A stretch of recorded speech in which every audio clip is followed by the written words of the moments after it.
चलो, आप लोगों को पहले बता दिया गया था कि यूरोप में राष्ट्रवाद जो था, जिसकी शुरुआत आपको पुनः जागरण काल से हुआ था। ठीक है, पुनः जागरण काल में एक व्यक्ति था जिसका नाम था आपको दाते। वो पूरा इटली के लिए फेमस थे। जबकि भारत में एक व्यक्ति था जिसका नाम था आपको राजा राम मोहन राय। पुनः जागरण काल के बाद हम आपको एक बताए थे कि आपका जो टॉपिक जो पढ़ना है, जिसका नाम है आपको नेपोलियन, और इस नेपोलियन के बारे में आप लोगों को जानना भी है कि आखिरकार ये जो नेपोलियन जो है ये किस प्रकार से अपने साम्राज्य को विस्तार किया। और ये जो व्यक्ति जो था, इसे शुरुआत में तो नेपोलियन बोनापार्ट भी कहा जाता है, क्योंकि इसे बोनापार्ट की उपाधि भी दिया गया था, बोनापार्ट। तो नेपोलियन बोलो या फिर नेपोलियन बोनापार्ट बोलो, दोनों एक ही व्यक्ति है। ठीक है, ये चीज ध्यान रखेंगे। तो सबसे पहली बात यहाँ पर जानने का प्रयास करेंगे कि ये जो नेपोलियन जो था, इसका जो जन्म हुआ था ये 1769 ईस्वी, यानी ठीक है जब महात्मा गांधी का जन्म 1869 है, इसके ठीक 100 साल पहले आपको जो जन्म हुआ था, ये जन्म हुआ था आपको नेपोलियन का। ठीक है, तो यहां पर याद रखेंगे कि जो जन्म, सबसे पहली बात यह आता है कि जन्म हुआ आपको 1769 ईस्वी को।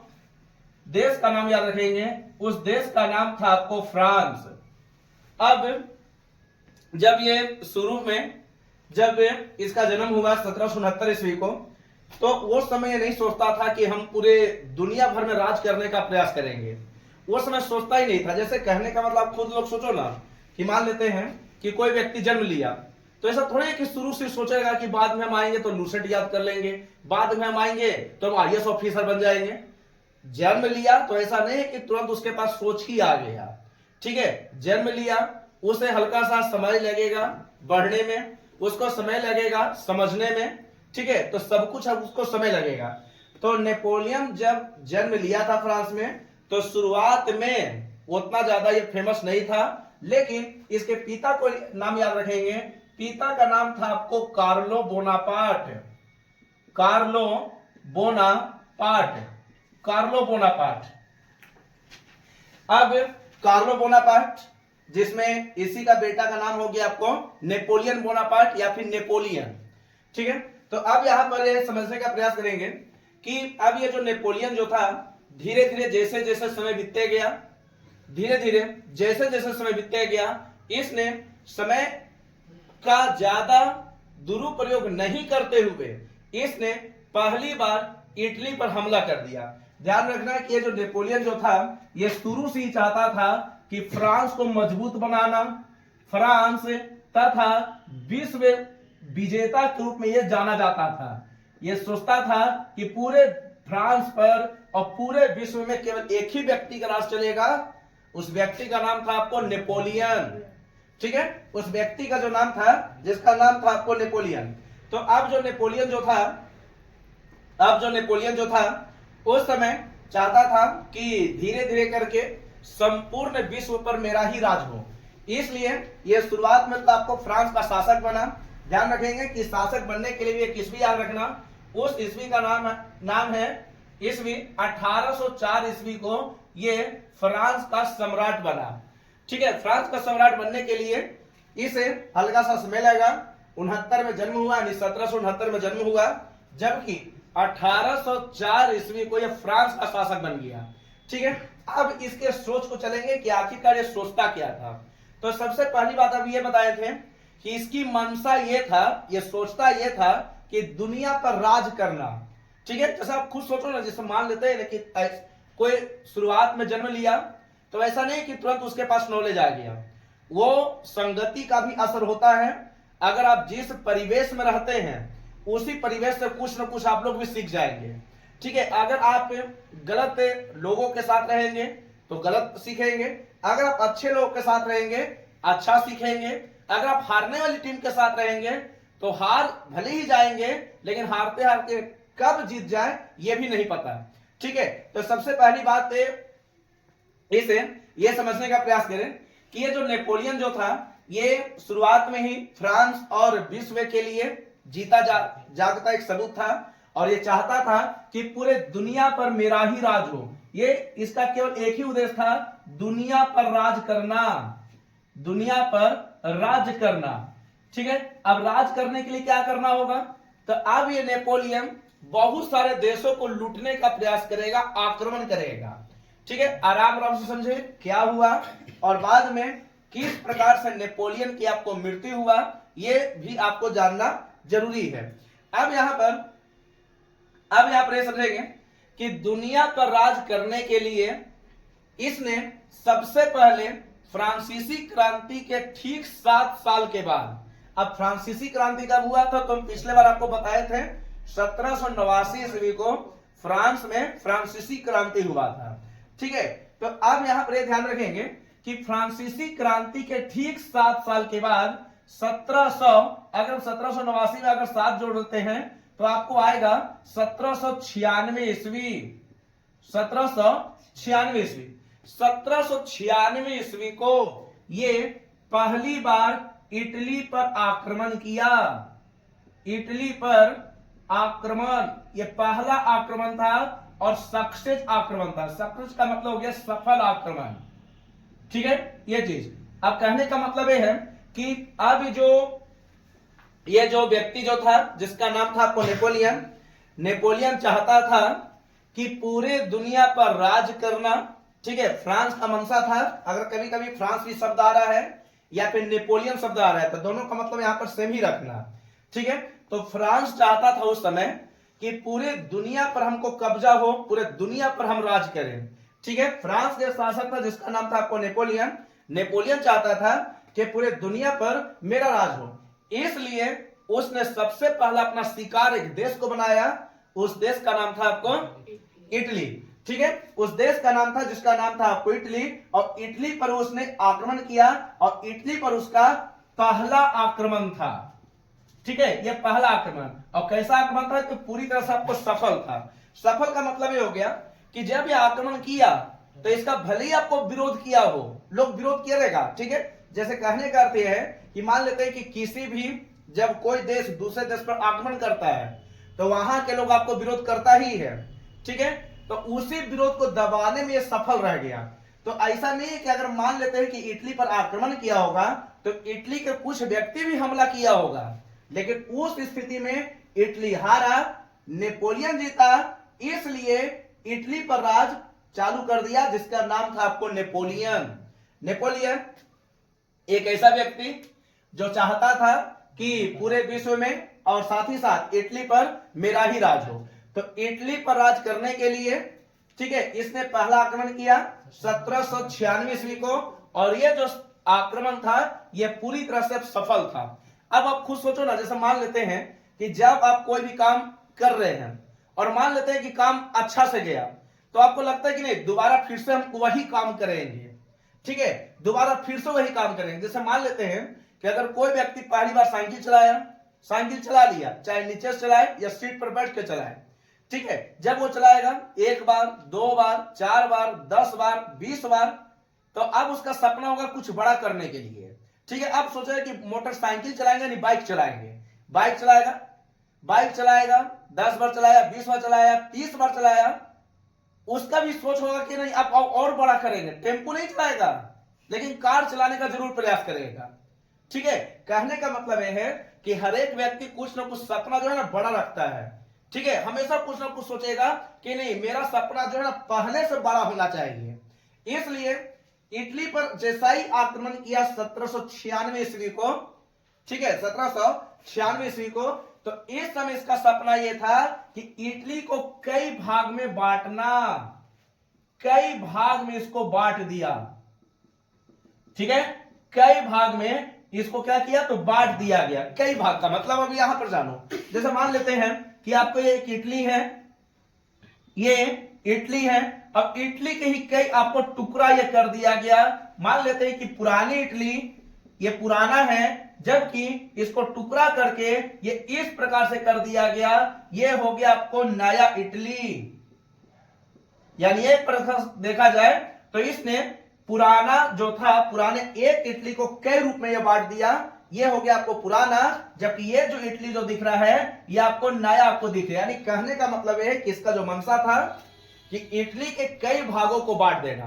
अब अब दूसरे एंगल से सोचो, जैसे मान लेते हैं कि नेपोलियन उस समय चाहता था कि पूरे दुनिया भर में इटली पर मेरा ही राज हो। तो जैसा ही इटली पर इसने राज करने का प्रयास किया, ठीक है, तो वहां के लोगों को राष्ट्रवाद की भावना प्रबल हो गई। अब यहां पर समझने का प्रयास करेंगे कि राष्ट्रवाद की भावना प्रबल हो गई। ठीक है, अब यहां पर क्या होता है यह भी हल्का समझने का प्रयास समझेंगे। देखें, राष्ट्रवाद की भावना प्रबल हुई। अब राष्ट्रवाद की भावना का प्रबल का मतलब ये है कि राष्ट्रवाद के बारे में हम पिछली बार भी बता चुके थे कि राष्ट्र का मतलब हो गया देश, वाद का मतलब हो गया उसके बारे में सोचना। किसके बारे में? तो अपने देश के बारे में सोचना। ठीक है, संभव है कि हम जिस देश में रहते हैं या जिस परिवार में रहते हैं या जिस गांव में रहते हैं या जिस राज्य में रहते हैं, उस व्यक्ति का सोच होना चाहिए कि उसके बारे में सोचो। ठीक है, अगर देश में रह रहे तो देश के बारे में सोचना है, राज्य में रह रहे तो राज्य के बारे में सोचना है। ऐसे भी अगर ध्यान रखना कि राज्य और देश में अगर देखा जाए तो देश बड़ा होता है, राज्य उससे छोटा होता है। ठीक है, तो अब देखिए अब यहां पर हुआ कि इटली पर जैसे ही इसने आक्रमण किया तो पुरानी इटली को हल्का सा रंग रूप चेंज किया और इसको कई भाग में बांट दिया। जैसा ही कई भाग में बांटा तो इटली के लोगों को राष्ट्रवाद यानी देश के प्रति सोच आ गया कि नहीं, दूसरे देश का व्यक्ति कहां, तो फ्रांस का व्यक्ति है और इटली पर आक्रमण किया है। ठीक है, कहने का मतलब है कि अगर दूसरे, जैसे आप खुद सोचो ना, जैसे मान लेते हैं कि कोई एक राम नाम का कोई व्यक्ति है और एक मान लेते हैं कि मोहन नाम का कोई व्यक्ति है। ठीक है, अब मान लेते हैं कि इसका कोई जमीन है और ये इसका जमीन पर ये राज कर रहा है। 1 दिन 2 दिन 3 दिन 4 दिन 5 दिन राज किया, तो संभव है कि अगले बार जरूर बोलेगा कि जमीन मेरा, तुम होता कौन हो यहां पर राज करने के लिए। जैसे यहां पर भी हल्का समझ है, इटली पर राज कौन कर रहा है? नेपोलियन। शुरुआत में भले ही राज किया लेकिन लोगों को यहां पर लगने लगा कि जमीन तो मेरा है, वो होता कौन है राज करने वाला? नेपोलियन। ठीक है, वो होता कौन है राज करने वाला? नेपोलियन। इसलिए नेपोलियन को यहां से भगाने के लिए जोड़, यानी सब लोग एकजुट हो गया, सब लोग एक साथ हो गया। ठीक है, सब लोग ने सोचा कि नहीं, इटली पर अगर रहना है, इटली में रहना है तो हम लोग सब लोग साथ अगर रहेंगे तो नेपोलियन यहां से भाग जाएगा। ठीक है, ये चीज। अब यहां पर हुआ कि अब ये जो नेपोलियन जो था ये चाहता ही था कि लोग जितना भी हो कई रूप में बंटने का प्रयास करें, कई रूप में बांटा। ठीक है, भाग में बांटा, इटली के जो क्षेत्र था इटली के कई क्षेत्रों को बांटा, लेकिन इसका एक भूलवश ये हो गया कि जैसा ही वो बांट रहा था तो लोगों के प्रति, यानी जो वहां के जो जनता था ना, वो अपने देश के बारे में सोचा और देश के बारे में सोचते हुए उसने ये बताया कि ये हमारा देश है, तुम्हारा देश नहीं है, इसलिए तुम यहां से हटो। ठीक है, ये चीज ध्यान रखना। अब यहां पर हुआ, अब इसमें यह किया गया कि जैसे जैसे समय बीतते गया, कुछ समय के बाद यह संपूर्ण शासक, पहले नॉर्मल शासक था, लेकिन जैसे जैसे 1804 ईस्वी आया, 1804 ईस्वी को यह संपूर्ण शासक ये बन गया। ठीक है, अब ये जो नेपोलियन जो था ये दिन प्रतिदिन सोचते रह गया कि अब हम कुछ बड़ा करेंगे। जैसे आप खुद सोचो, जैसे भी तुरंत बताए थे कि अगर कोई व्यक्ति साइकिल की जिद्दी कर रहा है, साइकिल सीख गया, 1 बार 2 बार 4 बार चला लिया, अब उसकी जिद जो होगा मोटरसाइकिल पर होगा। मोटरसाइकिल अगर उसको मिल गया तो अब उसका जिद होगा कार पर, कार अगर मिल गया तो सोचेगा प्लेन पर। यानी कहने का मतलब कि हमेशा कुछ ना कुछ बड़ा सोचता है लोग। ठीक है, जैसे आप लोग भी जब आप छोटे थे तो 1 रुपया में बहुत मतलब खुश हो जाते थे, जैसा ही आप हल्का सा बड़ा होंगे तो 2 रुपया में बहुत खुश, जैसा ही हल्का सा और बड़ा होंगे, उम्र बीतेगा 5 रुपया में खुश। ठीक है, लेकिन अगर मान लेते हैं कि उसी व्यक्ति, अगर मान लो कि जो व्यक्ति आपको 1 साल का या 2 साल का या 5 साल का है, उस व्यक्ति को 2 रुपया दो, और एक व्यक्ति मान लेते हैं कि 20 साल का उम्र का है और उसको 2 रुपया दो, तो आपको बहुत ज्यादा अंतर मिल जाएगा। ठीक है, 20 साल का जो व्यक्ति अगर 2 रुपया दोगे ना तो उसके लिए बहुत नॉर्मल रहेगा। 2 रुपया होता क्या है, जबकि अगर वही छोटे बच्चे को अगर 2 रुपया दोगे तो बोले 2 रुपया बहुत कुछ होता है। ठीक है, तो यहां पर देखिए क्या हुआ। अब ये जो नेपोलियन जो था, नेपोलियन अपनी मंशा बढ़ाने के लिए, ठीक है, अपना उद्देश्य को पूरा करने के लिए, उद्देश्य क्या था? उद्देश्य यही था आपको राज करना, चाहे जही कहां भी राज हो, लेकिन हमको राज करना है, ठीक है। दुनिया में केवल एक ही नाम होना चाहिए जिसका नाम है आपको नेपोलियन। पहले कहा जाता था जो जीता वही सिकंदर, ठीक है, लेकिन सिकंदर की अपनी कहानी है, नेपोलियन की अपनी कहानी है।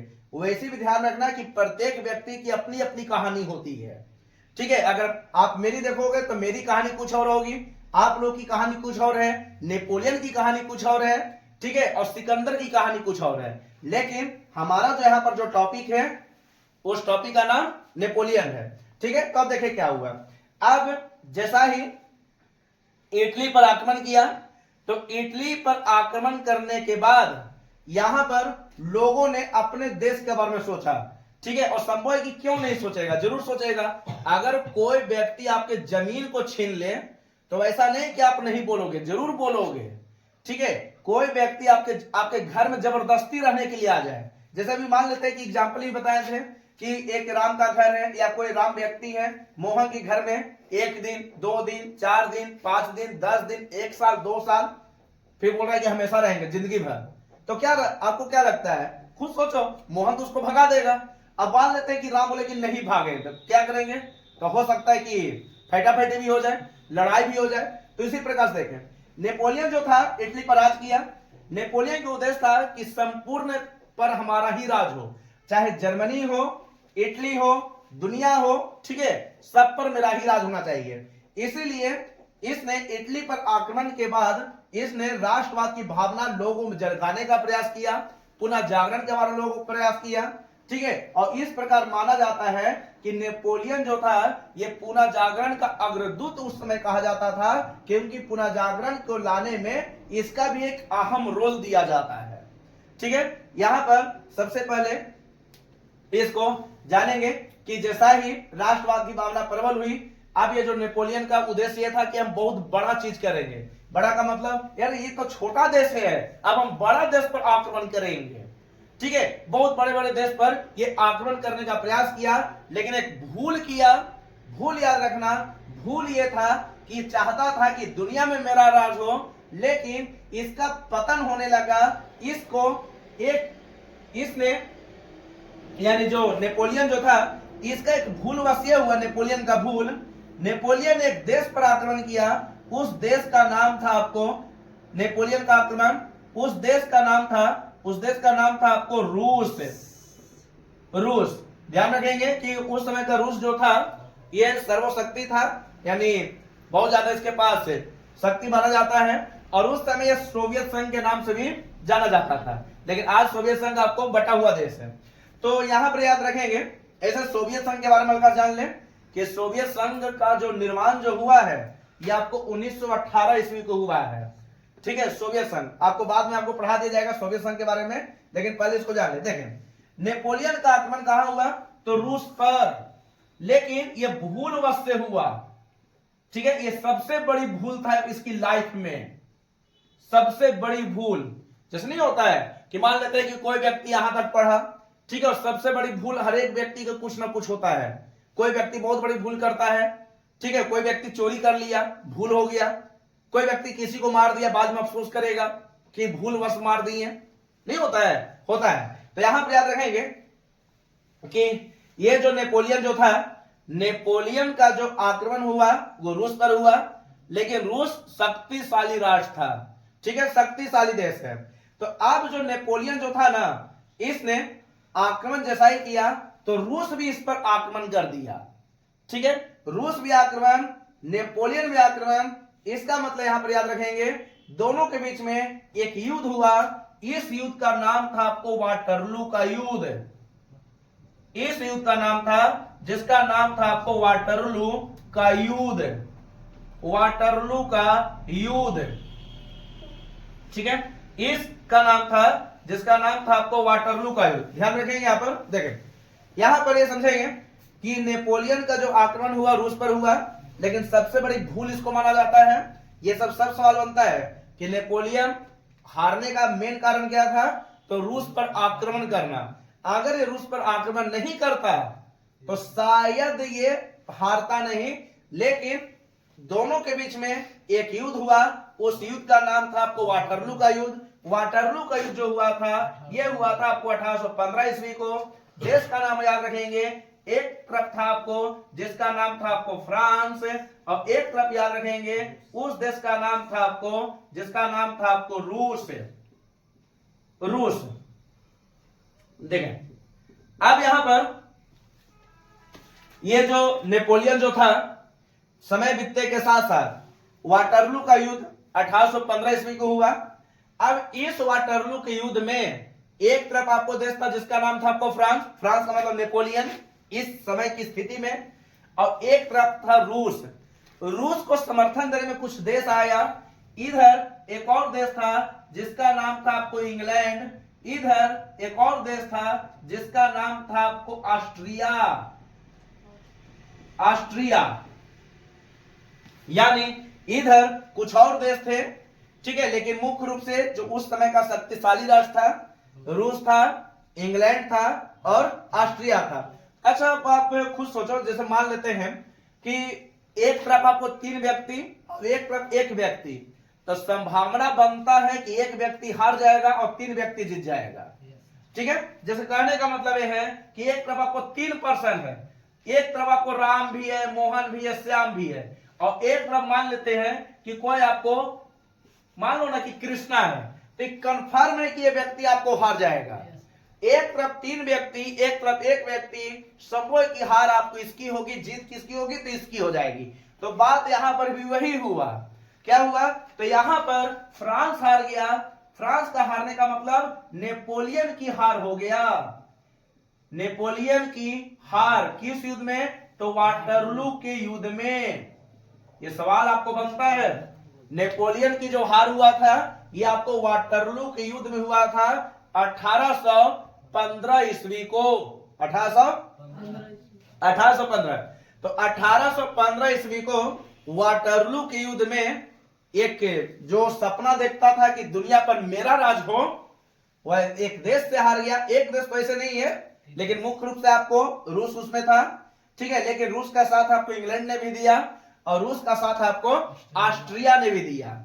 ठीक है, ये चीज समझेंगे। देखिए अब यहां पर हुआ, अब यहां पर हुआ कि जैसा ही वाटरलू का युद्ध हुआ, तो वाटरलू का युद्ध जो हुआ था ये आपको फ्रांस और एक तरफ आपको मित्र राष्ट्र शामिल थे, जिसमें आपको रूस, इंग्लैंड और ऑस्ट्रिया। संभव है कि इस युद्ध में यानी वाटरलू के युद्ध में आपको फ्रांस की हार होगा, यानी नेपोलियन की हार होगा, जबकि रूस, इंग्लैंड और ऑस्ट्रिया की जीत होगा। ठीक है, अभी तुरंत बताए थे कि एक तरफ अगर 3 व्यक्ति है और एक तरफ 1 व्यक्ति है, दोनों की शक्ति यानी दोनों की टीम की शक्ति वही है, तो 3 व्यक्ति वाला जीत जाएगा, 1 व्यक्ति वाला आपको हार जाएगा। ठीक है, तो अब देखिए यहां पर क्या हुआ है। अब नेपोलियन जो था ये हार गया, तो अब नेपोलियन की सपना क्या था? सपना था कि दुनिया पर राज करना, लेकिन रूस बहुत चालाक था। ठीक है, शुरू से ही तेज था, नेपोलियन को छोड़ा नहीं, इसे कारावास की सजा दे दिया। उस नाम था आपको सेंट हेलेना द्वीप। सेंट हेलेना द्वीप। सेंट हेलेना द्वीप पर इसको जेल की सजा मिल गया, इसको भेज दिया गया सेंट हेलेना द्वीप पर कि जाओ तुम वहीं रहो। लेकिन समय बीतने के साथ साथ यह व्यक्ति मतलब भाग नहीं पाया, और इसी द्वीप पर 6 साल के बाद, यानी इसके 6 साल के बाद 1821 ईस्वी को 1821 ईस्वी को नेपोलियन की मृत्यु हो गया। नेपोलियन की मृत्यु हो गया। कहने का मतलब यह है कि जिस व्यक्ति का जन्म होता है उस व्यक्ति का मरना पूरी तरह से आपको लिखित है। ठीक है, तो भले ही आपको नेपोलियन सोचता था कि हम विश्व विजेता हैं, ठीक है, विश्व विजेता हैं, हम बहुत कुछ कर सकते हैं, लेकिन 1815 ईस्वी के युद्ध में इसको पूरी तरह से आपको नुकसान हुआ, और इसी नुकसान की भरपाई के बाद इसे सेंट हेलेना द्वीप पर भेजा गया, और वाटरलू के युद्ध के 6 साल के बाद यानी 1821 ईस्वी को नेपोलियन की मृत्यु हो गया। ठीक है, नेपोलियन की कहानी आपको इस प्रकार से यहां पर समाप्त हो गया। तो अगर देखोगे जन्म हुआ था आपको 1769 ईस्वी को, मृत्यु हुआ आपको 1821 ईस्वी को। अब बात यह रहा कि पूरे दुनिया पर भी अगर राज जो यानी सपना जो देख रहा था नेपोलियन कि फ्रांस को मजबूत बनाएंगे, इटली पर राज करेंगे, ठीक है, जर्मनी पर राज करेंगे, यानी कुछ अन्य देश पर राज करने का प्रयास करता था, लेकिन सपना इसको चकनाचूर कर दिया गया। कौन? तो रूस, इंग्लैंड, ऑस्ट्रिया का चकनाचूर कर दिया। ठीक है, ये चीज समझे। अब यहां पर यह हुआ कि ये तो आपको 1815 ईस्वी को इसकी कहानी लगभग समाप्त हो गई, क्योंकि इस युद्ध में नेपोलियन की आपको हार हो गया, और हार का मतलब ही है कि इसकी कहानी यहां पर समाप्त, लेकिन पूरी तरह से वो अंत हुआ यह 1821 ईस्वी। अब यहां पर इसी 1815 ईस्वी को, इसी 1815 ईस्वी को, ठीक है, इसी 1815 ईस्वी को पुरातन व्यवस्था को अपनाने के लिए, ठीक है, कि मतलब पुनः हम राष्ट्रवाद की भावना को प्रबल करेंगे, पुनः जागरण को अच्छा से करेंगे। ठीक है, इस प्रकार से 1815 ईस्वी को एक सम्मेलन बुलाया गया जिसका नाम था आपको वियना सम्मेलन। उसका नाम था, जिसका नाम था आपको वियना सम्मेलन। आपको शुरू में बता दिए थे कि वियना ऑस्ट्रिया की राजधानी है। ठीक है, वही ऑस्ट्रिया जो वाटरलू के युद्ध में रूस का साथ दिया था, ठीक है, या फिर इंग्लैंड का साथ दिया था, या वो शामिल था, अब जैसे भी बोल सकते हैं। तो ऑस्ट्रिया की राजधानी वियना है, जबकि ऑस्ट्रेलिया की राजधानी आपको कैनबरा है। ठीक है, तो इतना चीज आपको ध्यान रखना होगा। तो ये आपको नेपोलियन के बारे में कुछ वैसे तथ्य जो कि आपको जानना जरूरी है। हर एक व्यक्ति के बारे में आपको जानना जरूरी है, व्यक्ति क्या करता है, ठीक है, उसकी सोच क्या है, और इसी सोच को आपको ही समझना। देखो, शुरुआत से ही मनसा बना लिया था कि हम दुनिया पर राज करें, भले वो राज नहीं करें, लेकिन हर एक व्यक्ति से कुछ ना कुछ सीखना चाहिए। ठीक है, हर एक व्यक्ति से।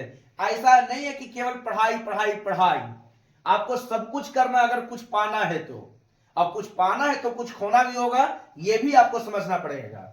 ठीक है, ये चीज समझेंगे। तो इस प्रकार से अगर देखा जाए तो जो पुरातन व्यवस्था को अपनाने के लिए जो नेपोलियन जो था अपना उद्देश्य पूरा करने के लिए इटली पर आक्रमण तो किया, लेकिन इसका मंशा ही हुआ कि 1821 ईस्वी को इसकी मृत्यु हो गया। मृत्यु का कारण भी था, मृत्यु का कारण यह था ना, कारण यह था इसको कैंसर हो गया था, और कैंसर की बीमारी के कारण इसकी मृत्यु हुआ था, कैंसर की कारण। ठीक है, तो इसके कैंसर हो गया था, तो इसी कैंसर के बीमारी के कारण इसकी मृत्यु हो गया। ठीक है, तो यहां पर आपको समझना भी होगा, तो इसका कारण जो है, जिसका नाम है आपको एक बीमारी, उस बीमारी का नाम था आपको कैंसर। एक ऐसी बीमारी जो सबसे ज्यादा घातक भी आपको सिद्ध हो जाता है। तो इस प्रकार से देखा जाए तो नेपोलियन की कहानी आपको यही है, आप लोग इसको अच्छे से उतार लें।